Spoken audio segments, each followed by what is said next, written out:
There's gaps in services in Middle Tennessee for women, specifically women coming out of the criminal justice community.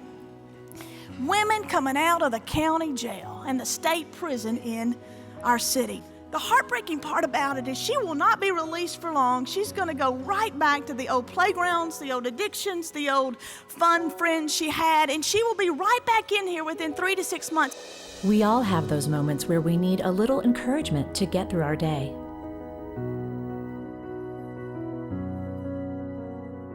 Someone to remind us that we are not alone.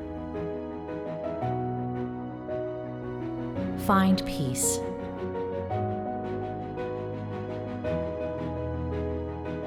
Embrace joy. Seek God daily.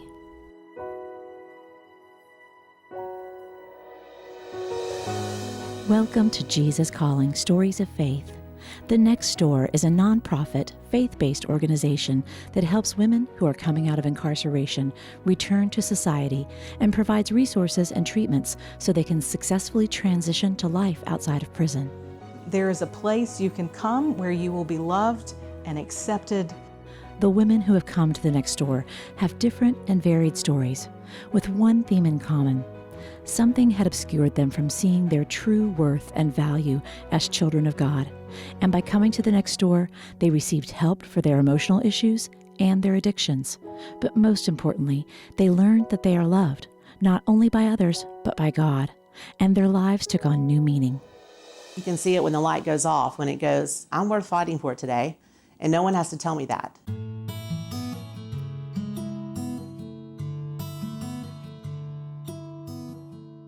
I was born in Portsmouth, New Hampshire. Grew up, we moved to the South quickly after, I think I was like 9 months old. My mom's family is from Alabama, so we moved to Nashville when I was 4. I have a little brother and little sister with my mom and her husband. He basically raised me. I mean, that's the only dad that I knew growing up. The family dynamics changed when my sister was born. Obviously, whenever you have a stepchild, things just are different whenever, you know, he had his little girl. So there was definitely a definite shift when I was 8. So through school, I danced, loved that as a kid, and didn't have like made straight A's, didn't really ever get in trouble, definitely wasn't experimenting with anything at that age. My mom's husband and I, after the birth of my sister, things were always rocky and very uncomfortable. So at 18, that's kind of where things shifted for me. He felt like I wasn't his, so his job was done. And basically gave my mom the ultimatum that, you know, he felt like I was being disrespectful and that I needed to go. So that's kind of where it landed. You know, my mom just basically made a phone call to me at 7:30 in the morning and said, you know, you need to be here at 3 to pick up your things. And that was the end of life as I knew it. I had turned 18 January 8th, and this happened on Good Friday. So the Friday before Easter. So when everything kind of went down, I was pretty much like ostracized, and part of that was myself. Like, I was just so embarrassed and in shock, and didn't really know who to trust at that point. So I didn't, like, the people that had been a part of my life for as long as I've lived in, you know, Tennessee, I just kind of ran from. I'm definitely a runner. That's how I coped in life, was running. You know, I was just helpless and broken, like so broken. And so I started looking for relationships. And, you know, thought I had found like Mr. Wonderful very young. We were actually together when everything went down with my family. And so I held on to that and held on to that. And whenever that ended, then I kind of went in the opposite direction. And that's kind of been the thing. For me, it's one extreme or the other during those parts of my life. I went through another bad breakup. And within a week, my now ex-boyfriend was being put in jail for kidnapping and domestic battery on me. My little sister died of an overdose. And I found out I was pregnant like 5 weeks later. And so it was just bam, bam, bam. He was born early, but was perfectly fine, very healthy, beautiful little boy. And so when he was a year old, he had a febrile seizure, which is something that runs in our family. I had them, my cousin's kids have them. He had the flu and rhinovirus. And a situation unfolded at the hospital that I basically was told I either let him leave with my mom, who I have no very limited relationship with at this point because she had only come back around since he was born and very strained, or I may never see him again. So I let him go home with my mom, with all these hopes of things are going to be different. Like she's kind of come around since he was born, like I've grown up. That is not what happened. And that ended up being kind of my straw that broke the camel's back. And I just started using. I've never been suicidal, ever. I haven't. The only mental health stuff I've ever struggled with is PTSD and anxiety. But it got to the point that right before I relapsed, I was having these suicidal thoughts. I was having this, like, I don't need to be here. And a lot of that stemmed from not having my son. And, like, why am I even here? A woman has lost her self-esteem. She's lost her value. She doesn't feel like a woman of any worth, that she has anything to offer her children. I've heard women say they would be better off if I was dead.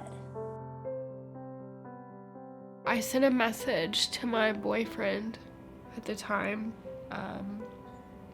The drugs were my solution. Like, they truly were my escape. And how I coped and was able to just not even live life, but keep existing. And just said, I know exactly what I need to go get, exactly what I need to do. Like, I don't need to be here anymore. And that scared him. It scared me the next morning that I had even sent it. But that relapse truly saved my life. Because if I wouldn't have picked up and used, I couldn't handle the pain that my life was.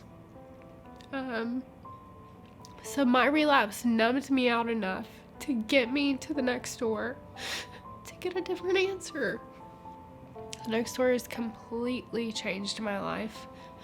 I had to find me again, and I think in all those years of running, like, I had run for myself, and I didn't even know who I was. Like, I didn't know what I liked. I didn't know what I wanted to do. It was just empty. Like, everything was so empty. But so, like, there's a difference in guilt and shame. And, like, guilt is, I feel bad for something I've done, but shame is I feel bad because of who I am. The big prayer of my life had always been, like, I wanted to feel God's love. Like, I wanted to just experience that. I never felt like I did. And so now that I'm a little further removed from the trauma, like, God saved me over and over and over. But now it's mesmerizing to me, the things that can happen whenever we start showing up for ourselves. Because God really shows up when we get out of the way and let him. And so that's kind of been what life has been in the last almost 8 months, is you know, who do I need myself to be? You know, what kind of mom do I want to give my kids? And what is God calling me to be? And what is God opening doors for me? And it's changed everything, you know, like just surrendering to that. And I blamed God for a lot of things. And I think that was the big thing. Like, my prayer to always feel God's love, I couldn't feel it because I was still so angry. And to get to the place where I could say, like, God, I'm angry with you. Like, you know, I've attached all these things that people have chosen to do, and I've blamed you for it. And I've thought you did it. That was a big lie that I had to break. And I had to let go of, you know, I may never have my family back the way that, you know, I think it should be. And today I can finally say I'm okay with that. You know, God just keeps showing up and bringing me other people and new family. And like, I have no family support now. So as of right now, there's not been restoration to that relationship. That doesn't mean that it won't come. That's definitely one of my biggest prayers, is that one day it looks different. But it's definitely given me a huge appreciation for family and my new family now. My life is so covered in grace. And like, I tell people all the time, like, if you want to see like what God can do and the redemption, just like meet my daughter, you know, like ask me, because I didn't even see it while it was unfolding. This is Mia Grace. She is 9 weeks old now.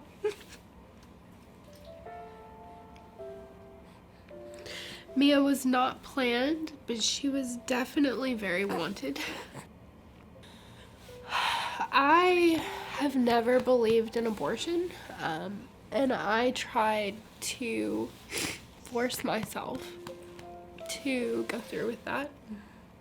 At that point in life, it was like, I don't even have my son back home yet.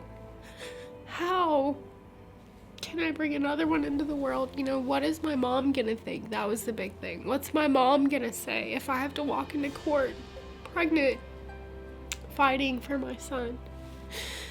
And God really has a sense of humor, because while all this was going on in my life, there was no physical way to get one done in Nashville anyway. While I was trying to force myself to make this decision. And I'll never forget a friend who is not very religious and not spiritual. I was asleep on the couch at her house, and she hit me in the leg, and she said, "There's your sign. God said you're having this baby." And it just, like, I don't think she even knew what she was saying, but it went straight to my heart. So of course at that point I've relapsed, and I'm, you know, pregnant and don't know what to do. So finally, you know, when I just got miserable enough and things kept getting more and more out of control, I came to the only place that I knew to come, and I just showed up on New Year's Day at the next door, and just said, I need help. Like, I need help. And so they took me in. And I'll never forget walking in this building and just taking the biggest deep breath, because it was like coming home again. And that was something that I hadn't had. You know, I didn't have a home. And that's what they've become for me. And after my interview, they walked me into a 2-bedroom apartment. And the most mind-boggling part for me was there was a crib in the 2nd bedroom. And I just hit my knees, and God was like, I told you, just wait. And he just keeps doing that for me. Whenever I finally stop trying to save myself and let him save me, he does it so much bigger than I could have ever done for myself. So now, We moved in on Friday. I jokingly said, okay, well, she can come now. You know, we have a home. She saved my life, but the next door saved hers. And gave me the ability to be her mother in the way that she deserves. She's changed everything about my life.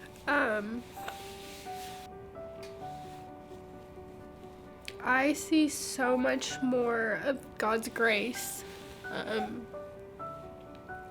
I had so much fear, that I was gonna have her and that DCS was gonna show up and they were gonna take my baby and that, I could have done all this work and it could have not even mattered. God has blessed me so much and honored the hard work that I've done and more the surrender. Because for me, it's just, I've just gotten out of my own way. And I've had to learn to listen to that soft voice that sometimes is that intuition and sometimes, it's somebody else. And that's a big thing Jesus' calling is given to me, That's something that anytime I'm having a bad day, that's just what I go to. In treatment, they give us all one. And so that was the book that I started using to start, reinserting quiet time with God in my life. And so when it started, it was just really small, it was just reading that. That's all I had. I had that in the Bible. I think now a lot of my hope comes from the fact that I know I can do it. I want to give her so much more than I had. And for God to basically say, this is your little girl. And I still trust you to be a mother, was enough to just breathe so much life back into me. Because Mia was not a mistake. Not at all. But to be able to look at another pregnant girl who's come to treatment and who's covered in shame, you have no idea what you'll do until you're in the groups of this.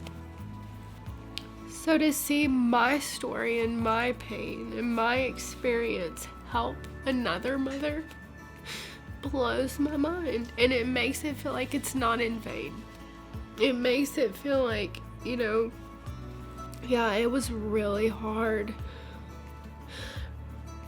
But because it was so hard, it helped someone else.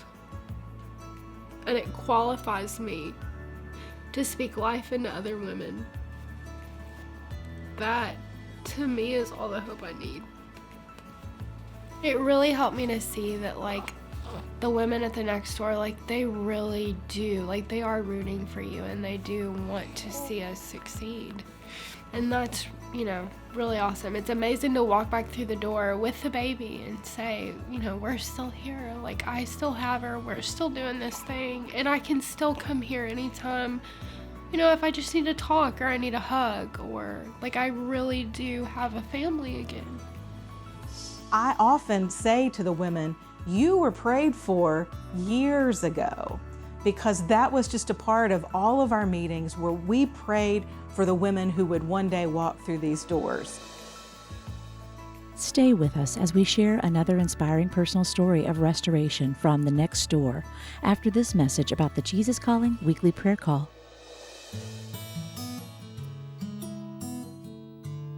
Did you know that Sarah Young, the author of Jesus Calling, prays for her readers each day? In that spirit, we want to extend the Jesus Calling prayer community out to you in a more personal way. Each Tuesday morning, you can dial into the Jesus Calling weekly prayer call, where the team from Jesus Calling and special guests will minister to us during a 10-minute call to reflect on that day's passage from Jesus Calling, read scripture references, and pray together for each other and our world. Prayer call times are 8 a.m. Eastern, 7 a.m. Central, 6 a.m. Mountain, and 5 a.m. Pacific, and are for U.S. only.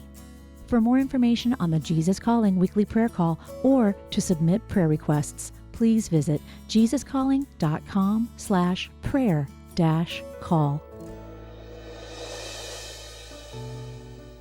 I grew up in Nashville, Tennessee, born and raised here. But as all children grow up and go our own ways, I did go my own way. Even though I came up in the church, I strayed away from the church, and I allowed older people to influence my decisions that I made in life. And I began to live the life of a drug addict and an alcoholic, that led me to being homeless. It led me to being hungry. And I strayed away from my family. I didn't want to see my family, so I isolated.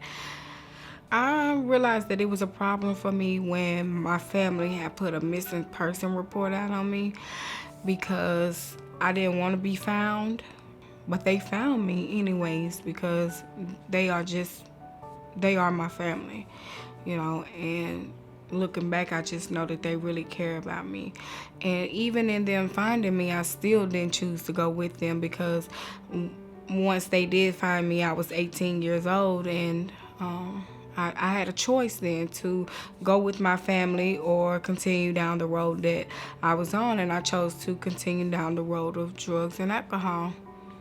When I was living on the streets, it was really hard day to day. I didn't have a regular restroom. I didn't have a bed to sleep in, so I slept in the back of a van in Walgreens parking lot. And then eventually I got tired, and I knew that this was not how I was brought up. I have no business on these streets, because I began to see how other women were being treated and held hostage, and just men were just taking and using them for their bodies and things. So I knew in my mind that I did not want to become that woman. The first time that I realized that I had a problem and I knew that it couldn't continue was when I was driving back down the highway, and I hadn't slept in about 5 days, and I ran off the side of a cliff. And when I ran off the side of the cliff and crashed the car, I ended up finding out I was pregnant with my first child. And that child was an absolute angel to me. She saved my life. Actually went back home to live with my mother for a while, and then I applied for my own place to live. And once I applied for that place to live, I've been there ever since for 11 years now, because I knew how it felt to be homeless and hungry. And if it was up to me, my child is not going to be homeless nor hungry. This not only this woman that's affected by addiction, but her entire family. I had suffered some loss. I suffered the loss of my brother, and he's a very big part of my life. He was and he is a very big part of my life. And once I lost my brother, I had turned back to drugs. And before Jacquees passed away, I had went to rehab. So I lasted about a month out of rehab. And then I was back drinking and using drugs, because that was the only way that I knew how to cope with the pain. And when you cry for months at a time, and then you see your mother's tears and you can't do nothing to help it or stop the pain, all I knew was to drink and drug. It got to the point where I couldn't even stop myself from using, and I was carrying a baby. That's how serious it was. And that's a lot of what led me to the next door, because I have a child. My son was born with drugs in his system. So, that calls for the state to get involved in my life, in mine and my children's lives. So once my kids were removed from me, I had an option of going into rehab. And the next door was the first place that we called. And the next door, we did an application, and then they accepted me. Now, when I first came to the next door, I walked away. But I came back 3 days later, and they brought me in, they welcomed me in, and they rushed me through the process. I don't know if they were afraid that I was gonna leave again, but they rushed me through the intake. And I'm so grateful that they took me in. Because I came that morning, bags packed. I didn't know if they were going to turn me away or if they were going to accept me. And they told me to come on in. When I came to the next door, I found a greater relationship with God. And I felt him in this building. And the first day that I came to the next door, they were like, you don't have to attend the meetings, you can rest, and all these things. But something inside of me just kept saying, go to the meeting, go to the meeting. And I sat there, but my feet wouldn't stay still, so I got up and I went to the meeting. And when I got into that meeting, it was a lady speaking about how her family had to raise her children because she chose to use the drugs. So her kids have been taken by the state and given to her family. And I was like, wow, this is my situation. My kids have been taken from me, and I don't want my family to have to raise my children. I don't want my kids to have to go into the system and be moved around or separated, and God knows what happened to them.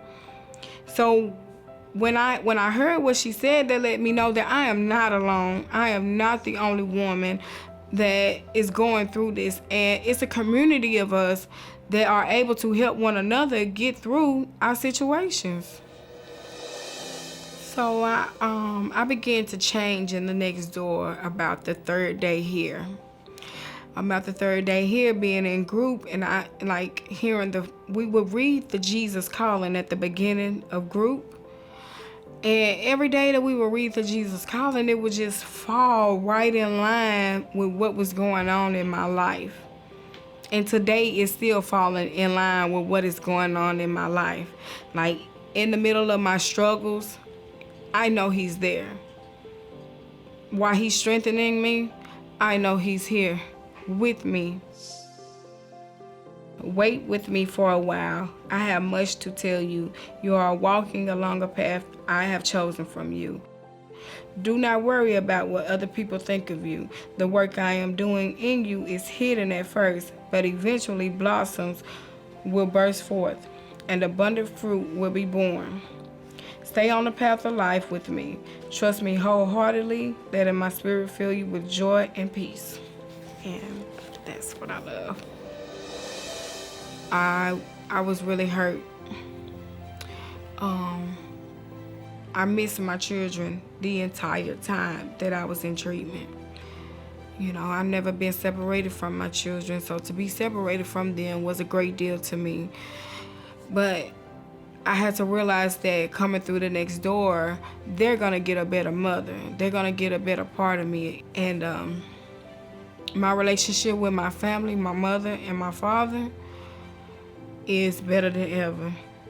I love my mother so much, and I know she never gave up on me, and I know that they pray for me every night. It's no doubt in my mind that they do not pray for me, because I am here today. And I'm just grateful to my mother and my father that are here with me, who stand behind me with everything that I do. I just want to be able to just inspire young children that they have options and that they don't have to go down the routes that are what they think are already paid for us. There are other options. There are other ways out of the lifestyle that what we see growing up. So I just want to be able to just be a voice for the children, for the community. I mean, even if an adult wants to change, I just pray that I'm able to just reach out and touch them, or they hear my voice and know that there is hope. If I could give someone just a little bit of hope, I would let them know that they are not alone in this situation. It is a community of us that are willing to love on you and help you and pray for you, hold your hand, whatever you need, and let you know that there is a God and he is real. And all you have to do is just hold on to his hand and he will do the rest. Hold on to him and he will lead you where you need to go. Just think of it as reaching one woman. And if you reach just one woman, you'll change a generation. To find out more about how you can help a woman who is facing life after incarceration or may be dealing with addiction, visit thenextdoor.org for opportunities to volunteer or donate. Next time on Jesus Calling Stories of Faith, we speak with entertainer Kristen Chenoweth. As a star of stage, television, and in film, Kristen's faith, which began as a young girl, has never wavered, and she's passionate about how God has been the anchor in her life, no matter where her path has led. I do think that when things get really tough, and I can take a moment and say, oh right, remember I'm supposed to walk with you today, and you're there to take care of all my problems. There is a peace in that. And this, not just this business, but this life we have a new set of interesting problems with today's time. And the more it comes, the more I talk to God all the time. I actually talk to God all the time. People don't know it, but I can be in the car talking to Him. That's the best part about having a personal relationship with God. Thank you for watching Jesus Calling Stories of Faith. To learn more about how to keep up with our shows bi-monthly and to listen to our weekly podcast, please visit youtube.com/JesusCallingBook to view and hear previous episodes, and to watch a short informational video about how to access all things Jesus Calling on audio and video formats. Plus, learn how to subscribe to our podcast and video channels. Your subscription helps get the word out to more people who will benefit from these inspirational stories of faith.